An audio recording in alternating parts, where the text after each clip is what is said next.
میرے مولا حسین علیہ السلام جب مدینہ سے نکلے،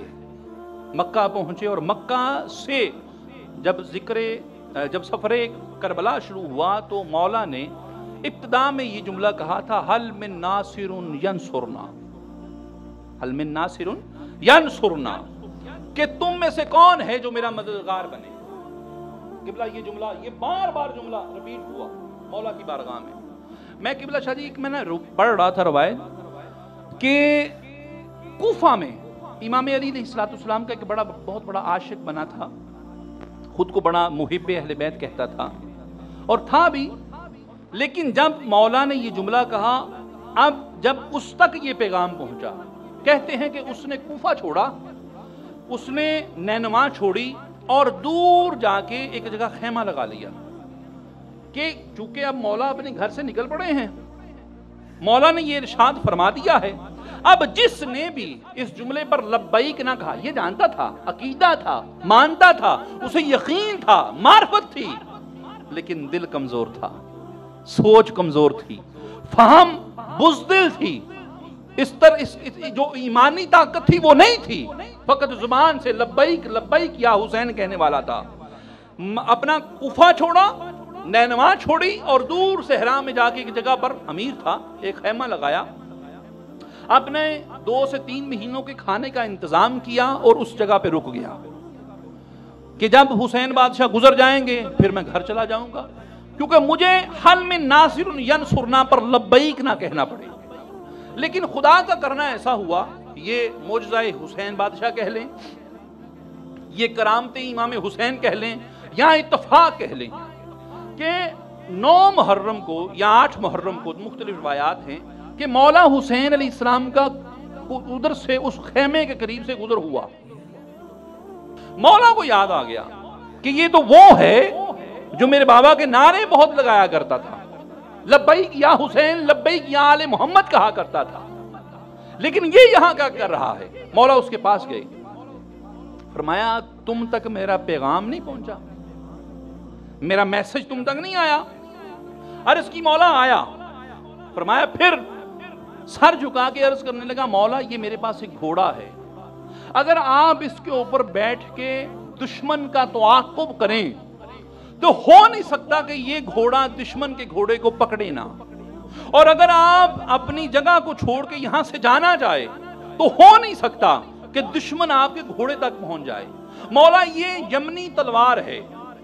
اگر آپ اسے ایک مرتبہ ہوا میں لہرائیں تو اس کی چمک سے دشمن کی آنکھیں دھندلائی جائیں۔ مولا یہ میرے پاس اتنے مال و اسباب ہیں، یہ اتنے درہم ہیں، یہ اتنے دنوں کا کھانا ہے، مولا میں سب کچھ پیش کرتا ہوں، لیکن میں آپ کے ساتھ نہیں چل سکتا۔ مولا نے سنا نا، جب مولا مسکرائے، فرمایا تو کیا سمجھتا ہے، یہ جو میں نے حل من ناصر ینصرنا کہا، یہ میں نے اپنی ذات کے لیے کہا؟ نہیں، مجھے اللہ نے یہ اختیار دیا ہے کہ میں جو چاہوں کر سکتا ہوں۔ یہ جملہ کہنے کی وجہ یہ نہیں ہے کہ مجھے تمہاری مدد کی ضرورت ہے یا میں محتاج ہوں، اس جملے کی وجہ یہ ہے پتہ لگ جائے کون کون حسینی ہے اور کون کون یزیدی ہے۔ تو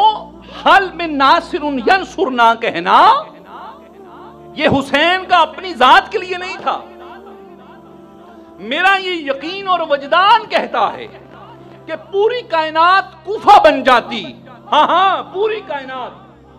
کوفہ بن جاتی، سارے بر اعظم مل کر یزید بن جاتے، پوری کائنات کا پانی بند ہو جاتا، سارے اسباب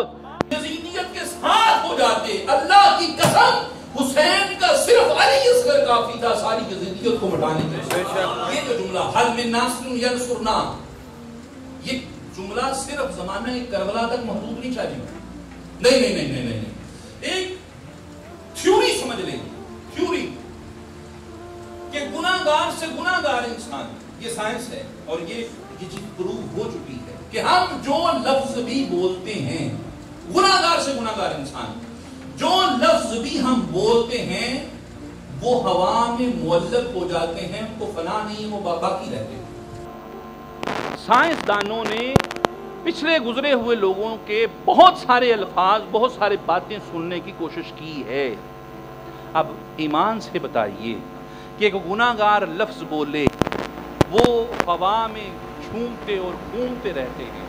ہوا میں معلق رہتے ہیں، مرتے نہیں ہیں، باقی رہتے ہیں. جو میرے حسین نے جملہ بولا ہوگا حل من ناصر ینصرنا، کیا اس کو استغفر اللہ فنا ہو سکتی ہے؟ نہیں نہیں. اور خدا کی قسم یہ سائنس کی تھیوری جھوٹی ہو سکتی ہے، لیکن میرے مولا کی زبان اطہر سے نکلا ہوا جملہ، جملے کا ایک ایک حرف کی ایک ایک شد اور شد زبر زیر کوئی بھی خدا کی قسم جھوٹی نہیں ہو سکتی. اور حل من ناصر ینصرنا یہ جملہ کے لیے قائم ہے. اور خدا کی قسم ذہن میں رکھیں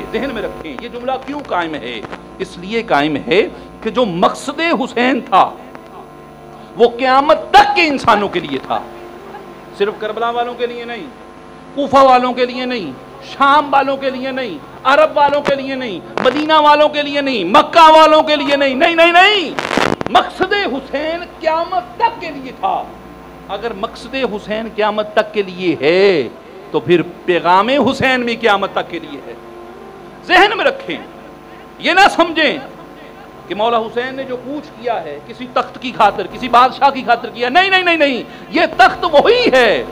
جس سے کچھ سال پہلے میرے مولا کے بڑے امام حسن نے خود امیر شام کی گود میں دیا تھا، خود عطا کیا تھا. میں یکسر کہا کرتا ہوں خدا کی قسم یہ جو تخت ہیں یہ تو آل محمد کی جوتی میں پڑے ہوئے تسموں کا نام ہے. نہ کسی کے ذہن میں کوئی ایسی بات ہو، خلش ہو، کوئی